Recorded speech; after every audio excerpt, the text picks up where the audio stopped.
I love you, Allah.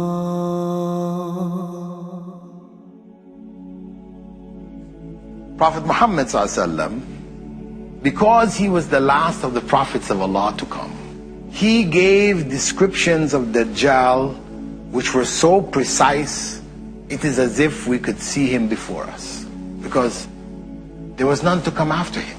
So he had to leave us with a clarity which none of the prophets before were required to do, or if they did, their messages became so garbled after their times that we can't find this kind of clarity in any of the existing scriptures. Prophet Muhammad ﷺ used to refer to him as Al-A'war, one who is blind in one eye. And he described in more detail that his right eye will be like a floating grape, shaking in his head, not in a fixed position. That will be his blind eye. His left eye will also be defective. It will have a thick film, opaque, like that of a fingernail, and it will be green in color, like green glass, and it will be bulging. This is how the Prophet ﷺ described the left eye, the eye which could see, of Dajjal. He further went on to describe his complexion, saying that he would be ruddy white, like the people of the north, the UK, Finland. Very white, so much so that the skin has a red tinge to it.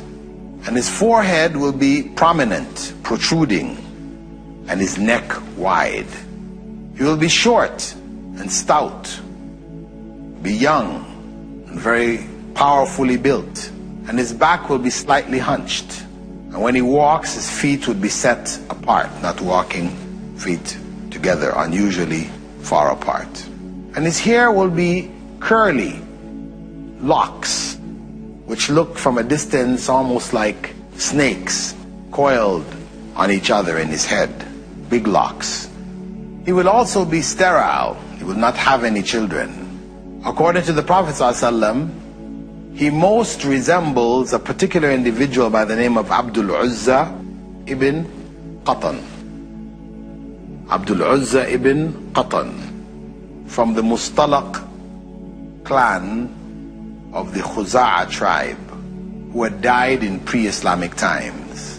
And this statement of the Prophet ﷺ is clear proof that Dajjal is a man, not a symbol for Western civilization or the television, as some people have claimed. He is a man. Prophet Muhammad ﷺ went on to say that disbelief will be written between his two eyes, which will be recognizable by both literate and illiterate believers. The letter kafir will be written there. Kafir, disbeliever. The fact that only Muslims and the believers will be able to recognize it, this doesn't mean that it is symbolic. It just means that Allah will have it in such a way that the believers will recognize it and others won't.